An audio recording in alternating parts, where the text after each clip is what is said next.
एका लग्नाची दुसरी गोष्ट. सुख घाली माझ्या दारी पिंगा.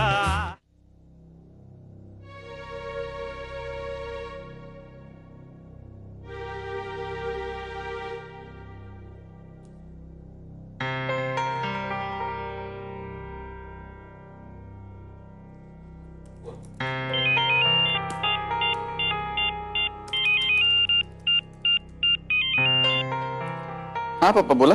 जावई बापू, मला जरा बोलायचंय तुमच्याशी. कशाविषयी ते तुम्हाला राधाने सांगितलं असेलच. हा हो पप्पा, राधा बोलले मला. तरी तुम्हाला वाटलं नाही की एकदा माझ्याशी बोलावं? बरं, घरच्यांना काय सांगितलंय तुम्ही? हो नाही म्हणजे स्पेसिफिकली या जॉब बद्दल नाही सांगितलंय पप्पा, पण त्यांना जनरली अंदाज आहेच. I mean. अच्छा, म्हणजे घरच्यांनाही अंधारातच ठेवलंय अजून. अरे घनश्याम बेटा, असं काय काय सोनं लागलंय ते अमेरिकेला? सांग ना मला, तिथे जाणं खरंच गरजेचं आहे का? पप्पा अजून इतकं काही ठरलेलं पण नाहीये, म्हणजे अजून खूप अर्ली स्टेज मध्ये आहे सगळं. मग नकाच ना ठरवूच नका. अरे तिथलीच माणसं परत यायचा विचार करतायत बेटा. मला सांग, इथं भारतामध्ये काय कमी सॉफ्टवेअर ओपनिंग आहेत का? मी जरी कन्सल्टन्सी कमी केली असली तरी अजून खूप ओळखी आहेत माझ्या. हवं तर शब्द टाकू शकतो मी. आणि एकदा असं लांब निघून गेल्यानंतर मग साता समुद्रापार आठवण आली तर मग काय वेबकॅमवर चेहरे बघून गप्पा मारून त्यात समाधान मानत बसायचं का रे आम्ही इथं? पप्पा असाच विचार कोलंबसनी केला असता तर, वास्को डगामानी असंच म्हटलं असतं तर काय झालं असतं पप्पा? प्रत्येकाला कधी ना कधीतरी आपली माणसं सोडून दूर जावंच लागतं ना पप्पा. इट्स लाईफ, नाही का? आणि माणूस दूर जातो, माणसं दूर नाही ना जात पप्पा. वाक्चातुर्यामध्ये काही मी तुमच्याशी बरोबरी करू शकणार नाही. फक्त मला एकच गोष्ट कळते, आपल्यासाठी आपली माणसं आणि आपली माती ही सगळ्यात महत्वाची. कसं आहे बघा जावई बापू, काही वर्षांपूर्वी मलाही परदेशामध्ये नोकरीची संधी आली होती. त्यावेळी राधा लहान होती, राधाची आई नव्हती. त्यामुळे मलाही जायचं तिथे तर तिला घेऊन जावं लागलं असतं. पण मग अगदी नव्या वातावरणामध्ये, नव्या मातीमध्ये, नव्या संस्कृतीमध्ये तिला घेऊन जायचं म्हणजे बघ ना, की आपल्या मातीमध्ये मूळ धरू लागलेलं रोपटं उपटायचं आणि अगदी नव्या वातावरणामध्ये ते नेऊन लावायचं. कदाचित त्या नव्या वातावरणामध्ये ते रोपटं कोमेजूनही गेलं असतं. आणि त्या बदल्यात काय मिळालं असतं मला? काही जास्त हजार आणि थोडंफार नाव.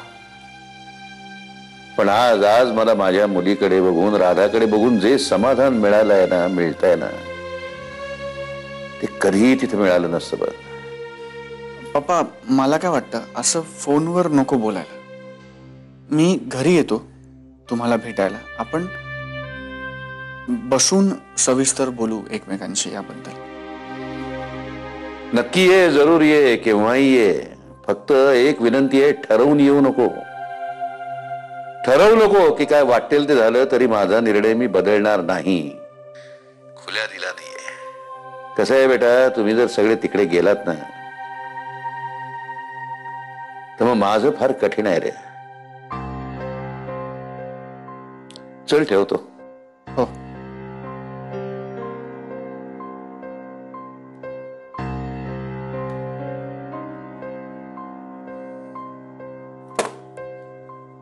Not fair. अजून किती लोकांना मला एक्सप्लेनेशन्स देत राहावी लागणार आहेत. Not fair. तू आणि राधा एकमेकींशी बोलता बरच, हो ना? मग राधा काही बोलली का ग तुझ्याजवळ? I mean I worry for her. इतकी टॅलेंटेड मुलगी, something is wrong with her. I am sorry, I don't want to intrude, but मला काळजी वाटली ना म्हणून मी विचारलं. तुमचा अंदाज बरोबर आहे सर. काळजी करण्यासारखंच आहे. म्हणजे राधा आणि घनश्याम मध्ये खरंच प्रॉब्लेम आहे? कसं आहे ना सर, दोन टोक आहेत दोघं. म्हणजे जीजीत ना सर एकदम एकदम सॉफ्ट आहेत आणि राधा अशी कडक स्वभावाची. जीजीत एकदम एकदम प्रेमळ आहेत आणि ही एकदम ड्राय. जीज मन मिळावू, ही माणूस घणी. कसं आहे ना सर, काही कॉमनच नाहीये. तुम्हाला सांगते सर, राधा आहे ना लग्न झाल्यापासून एकदाही फोनवर शोनू राजा असं बोललेली नाहीये. कसं आहे सोनिया की या गोष्टी जरी नाही केल्या तरी संसार सुखाचा होऊ शकतो. प्रश्न हा आहे की प्रॉब्लेम काय आहे, तो वेगळाच आहे का? वियर्ड आहे राधा, आहे ना वियर्ड आहे सर. तुम्हाला सांगते सर, जीतचा पाय मोडलेला असताना ही एकटी सिनेमाला गेली. मी स्वतः पाहिलं, मला सांगितलं एकटी जाते. ऍक्च्युली सोबत कोणी असेल तर आय डोंट नो सर. तुम्हाला सांगते सर, इतका चांगला, म्हणजे लाखात एक का काय म्हणतात ना तसा हब्बी मिळालाय तिला. हब्बी? जीत सर. आणि हे सगळं स्पॉइल करतेय. पण तुम्हाला एक सांगते सर, राधा अशीच वागत राहिली ना तर तिच्या संसाराचं काही खरं नाही. म्हणजे तुझं असं म्हणणं आहे की या सगळ्याला राधा ही जबाबदार आहे? 100%. 100%? सर चूक राधाचीच आहे.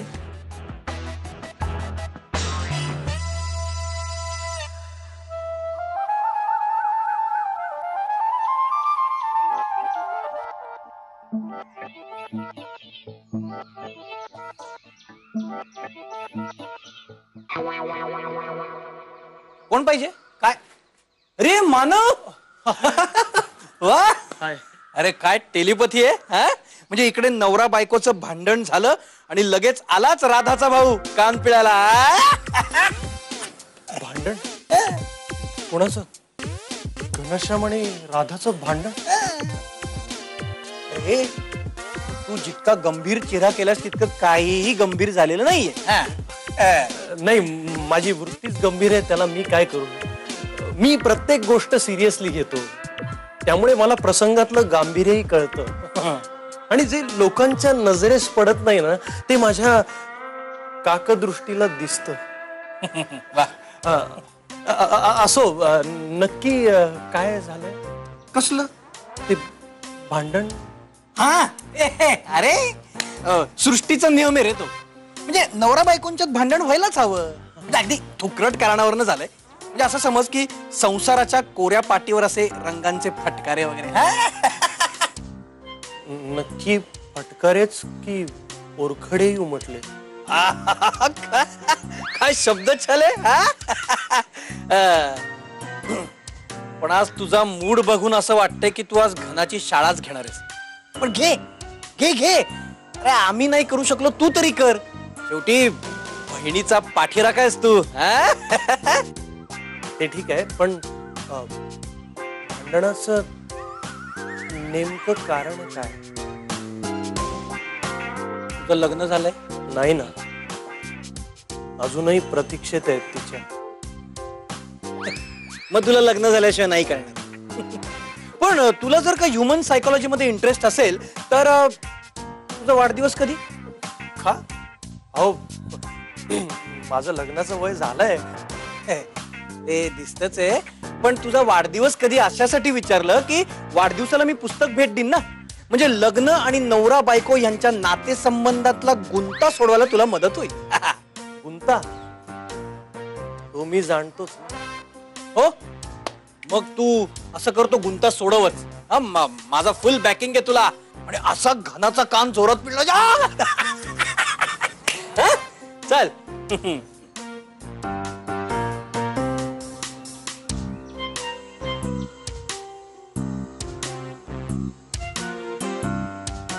घनश्याम आणि राधाचं भांडण घरातल्या कारणावरून की बाहेरच्या? डोंट वरी राधा,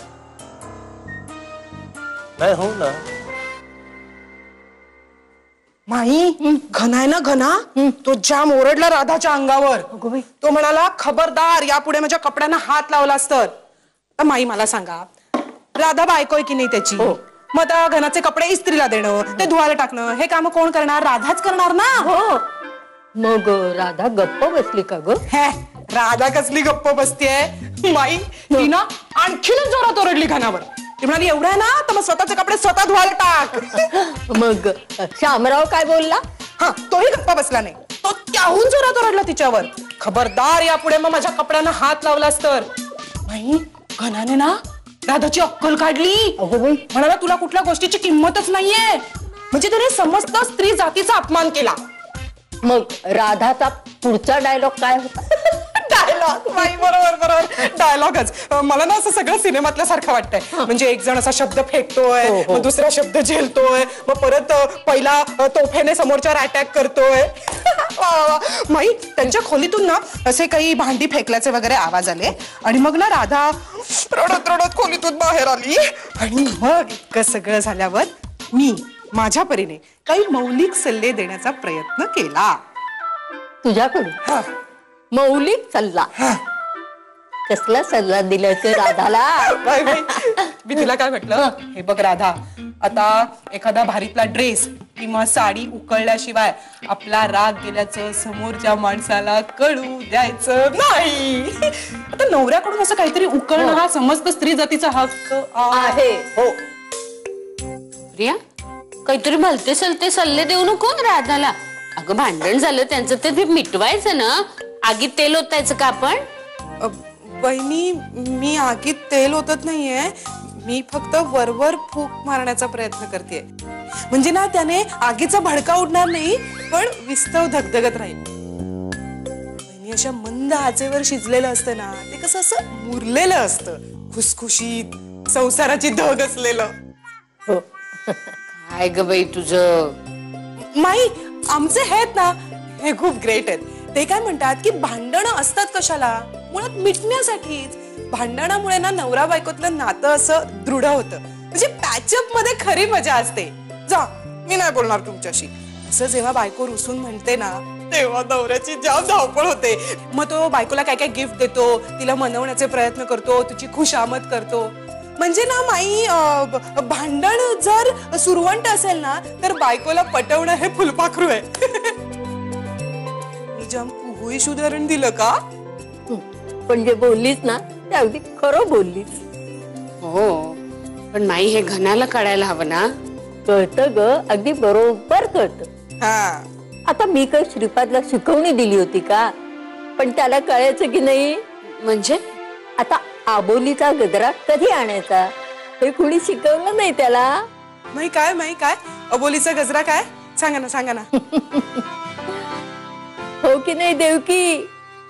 संध्याकाळी श्रीपादच्या हातात आबोलीचा गजरा दिसला की मला बरोबर कळायचं. आज सकाळी जंगी सामना झालेला दिसतोय काय? वहिनी, तुझ्या समोर तरी तुम्ही काय? तुला तर काही बोलायलाच नको. वहिनी, अबोलीची फुलं. काय हरकत आहे मग? इथलं कळतं आमच्या फील्ड मधलं काही? मग तू कशाला अकलेचे तारे तोडतेस? एका लग्नाची दुसरी गोष्ट. एका लग्नाची दुसरी गोष्ट. ए घनश्याम, मला जरा सांग ना किती वाजलेत एक्झॅक्ट? मी नाही सांगू शकत, मी गेम खेळतो. तू घड्याळात बघ ना. माझं घड्याळ बंद पडलंय म्हणून तुला विचारते. मग मोबाईलवर बघ ना.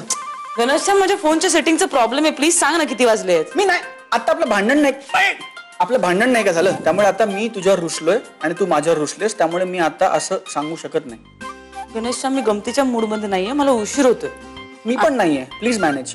मी मानलेले असते तरी बायको आहे तुझी, मी स्वतःच बघायला पाहिजे. असं हात पिरगळ असा एक बॉक्स मार ना मी तुला. मला गेम खेळताना डिस्टर्ब नको करू. अरे मानव, हे हाय घनश्याम मानव. तू कसं काय आलायस? तुझा सुखी संसार पाहण्यासाठी आलोय. पाहिला? आता सगळं पप्पांना सांगायचं असेल ना तुला? नाही, तुझ्या तोंडात तिळ भिजत नाही ना? नाही, मला असं वागताच येत नाही. आत वेगळं बाहेर वेगळं. मित्र आलाय तुझा, गप्पा मार त्याच्याशी, पण फार वेळ मारू नको, दमलायस कारण तू. जा भेट मित्राला, भेट जा. ए मानव, इकडे.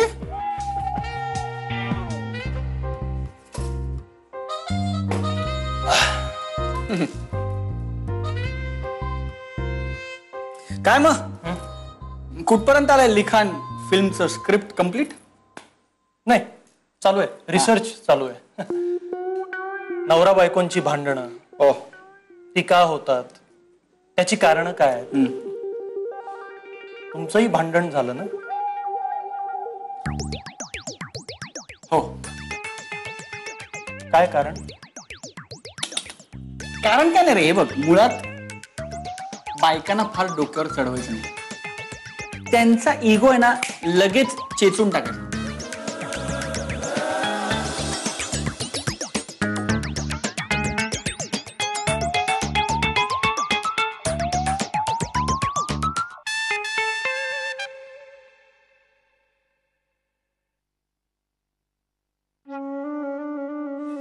ते फक्त यंत्र आहे राधा.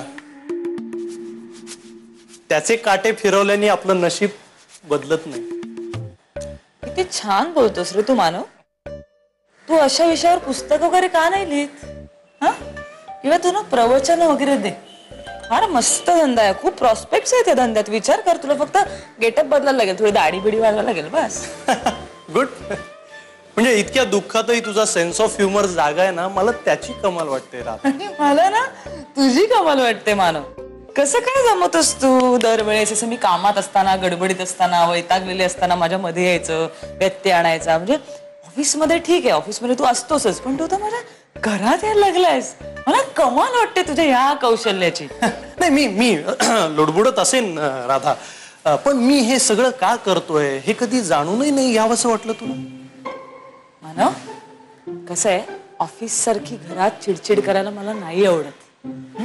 त्यामुळे मी आता जाते. जाऊ मी? जा, पण मला सगळं कळलंय राधा. हो, काय कळलंय तुला? हेच की वड्याचं तेल वांग्यावर. माझ्या आईशी कसं बोलायचं आणि काय बोलायचं ही अक्कल तू मला शिकवायची नाहीस. मुळात आई या विषयावर काहीही बोलायचा तुला अधिकारच नाही. So you just shut up. एका लग्नाची दुसरी गोष्ट. एका लग्नाची दुसरी गोष्ट. घनाचा राग तू माझ्यावर काढतीयस, पण हरकत नाही, हरकत नाही. मी तुझा बाउन्सिंग बोर्ड बनायला तयार आहे राधा. ए मानव, नको नको रे मला बोर करू, प्लीज प्लीज नको. मी जाते आता, प्लीज. तू हे सगळं विषय टाळण्यासाठी बोलतीयस राधा, पण तुझ्या डोळ्यात न आलेले अश्रूही मला दिसतात. हो, कमाल आहे. माझ्या डोळ्यात जे अश्रू आले नाहीये ते तुला दिसत आहे. घड्याळात काटे आहेत ते चालत नाहीत. बदलायला लागेल. मला घड्याळ बदलायला लागणार आहे. घड्याळ नाही, गणेशा, मी निघाले ऑफिसला.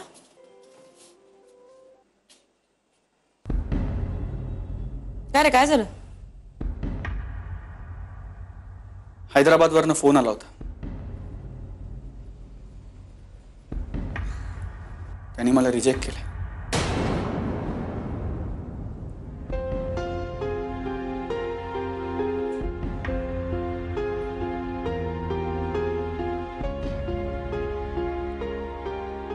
सॉरी यार. काही कारण सांगितलं का त्यांनी? त्यांनी नाही सांगितलं हे पुरेसं नाही का? नाही, no, we are sorry, we can't do this, याचा अर्थ कळत नाही का आपल्याला?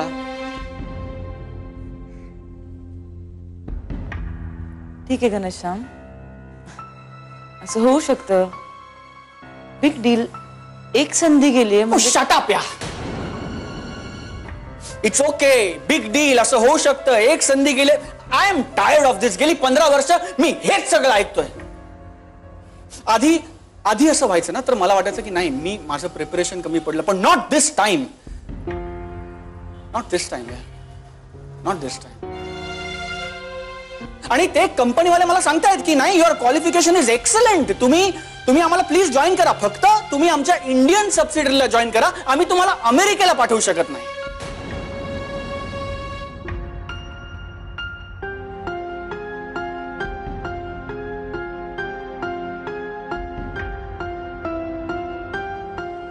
काय हरकत आहे मग घनश्याम? इथलं कळतं आमच्या फील्ड मधलं काही. मग तू कशाला अकलेचे तारे तोडतेस? मला जे करायचं ना ते मला इथे करायला मिळणार नाही. इथे तो स्कोपच नाही. मला माझ्या आयडिया जर राबवायच्या असतील तर मला अमेरिका इज द प्लेस. कळलं तुला? इथे वर्कप्लेसला सगळा कचरा आहे, सगळी कटकट आहे. हे करा ते करा, असं करू नका तसं करू नका, सगळे एकमेकांचे पाय खेचतात. इथली सिस्टीमच करप्ट आहे. पण हे सगळीकडेच आहे घनश्याम. It's everywhere. ए तू गप्प बस ना. मला तुझा उपदेश नकोय. मला तुझा उपदेश नकोय. कळलं तुला? माझा मूड नाहीये. मी उपदेश देत नाहीये घनश्याम. मला असं वाटलं की बोलल्यावर तुला हलकं वाटेल म्हणून मी बोलते. कसला आणलास ग तू चेहऱ्यावर? तुला फरक पडतो, तुला वाईट वाटलंय ह्याचा? म्हटलं जमत नाहीये ना. तुझ्या चेहऱ्यावर साफ लिहिलंय की तुला अत्यंत आनंद झालाय मी अमेरिकेला जाऊ शकत नाही म्हणून. कारण आता तुझ्या मनासारखं झालंय ना. माझ्या मनासारखं? तुझ्या आणि घरच्या सगळ्यांच्या, तुमच्या सगळ्यांची इच्छा होती की मी अमेरिकेला जाऊ नये. आणि त्यासाठी तुम्ही सगळ्यांनी काय काय केलं? मी येस तुमची इच्छा होती की मी अमेरिकेला जाऊ नये म्हणून मी अमेरिकेला जाऊ शकत नाहीये. कळलं?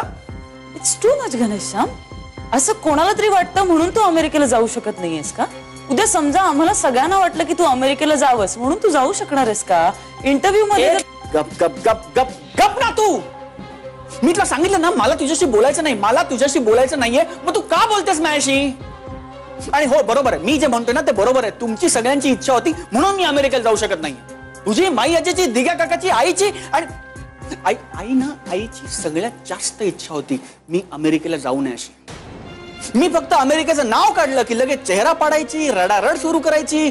आणि आणि आणि शी वुड मेक शुअर की मी अमेरिकेला जाऊ शकणार नाही. तुम्ही सगळे यू वुड मेक शुअर. आणि असं निगेटिव्हिटीचं ना वलय तयार केलंय तुम्ही माझ्या भोवती मी अमेरिकेला जाऊ शकू नये म्हणून. कळलं? तू काय बोलतोयस घनश्याम? तू आई ना का बोलतो? एक काय मी तुला ह्याच्या आधी 10 वेळा सांगितलं, आता शेवटचं सांगतोय.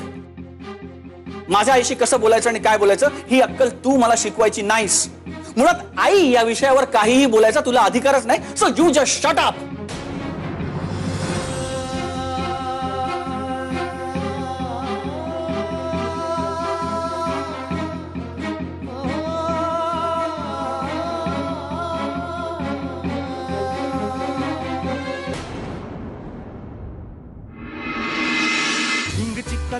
एका लग्नाची दुसरी गोष्ट. सुख घाली माझ्या दारी पिंगा.